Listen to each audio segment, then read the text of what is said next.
The chair now recognizes the gentleman from Georgia, Mr. Carter, for 5 minutes.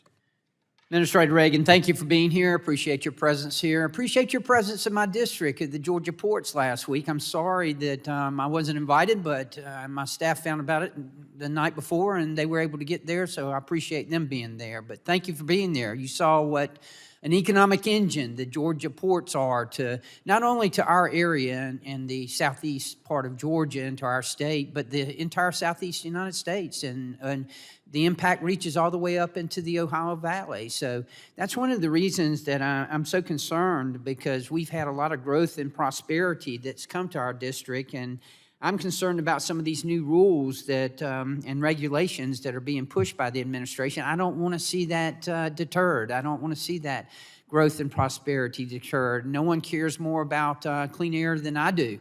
And I say that sincerely. Where you were at is about 2 miles from where I grew up. I grew up right down the river from where you were at last week. And, you know, I would have people, when I was in college, come home and visit with me, and we had so many paper mills, they say, "What's that smell?" And I said, "That smells money." That's what it is, and that's what it was to us. The smell of a paper mill was money. And it put bread and milk and bread on our tables. I worked in the paper mill. My dad worked in it for 33 and a half years, and it was important. Just as these things that you saw this past week are important to our economy, and that's why I'm just concerned about the impact that it's going to have, particularly the particulate matter rule, where the new air quality standards are that you're proposing for PM 2.5. For particulate matter particles that measure 2.5 micrometers or less in diameter. Even the EPA says that the United States has some of the cleanest air in the world, that we have done a good job. I believe there's a chart, you know, on your website that shows alongside the dramatic economic growth and even vehicle miles traveled, even through that, we've been able to accomplish some of the cleanest air in the world. And that's why, again, I'm just concerned about these proposed standards and proposed changes. You know, there have been some questions about the rulemaking process, and I'm concerned about the rulemaking process too. But I want to mention that in 2001, President Obama withdrew an EPA proposal to reconsider ozone standards, citing, and I quote in his words, "the importance of reducing regulatory burdens and regulatory uncertainty, particularly as our economy continues to recover," unquote. Looking at the proposals, and do you recognize, as President Obama did, that that EPA can consider regulatory costs and burdens when deciding whether to move forward with the discretionary air quality control reconsideration?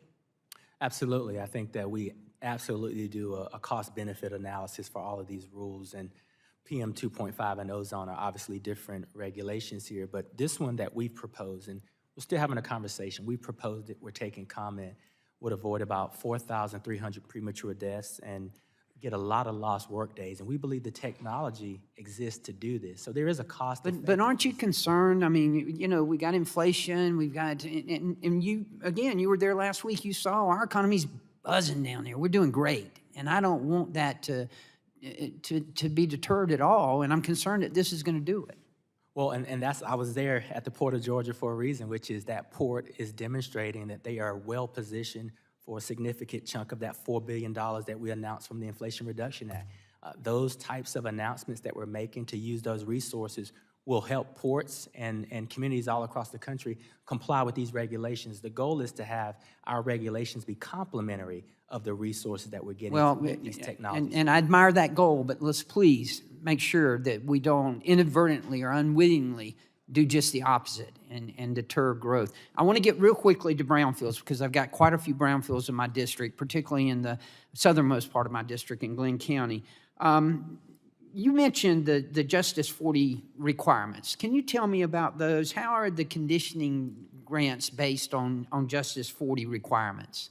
Well, and based on the money from Bill, 40% of the benefits that result from the bipartisan infrastructure law must go into communities that have been described as disadvantaged or disproportionately impacted or low income.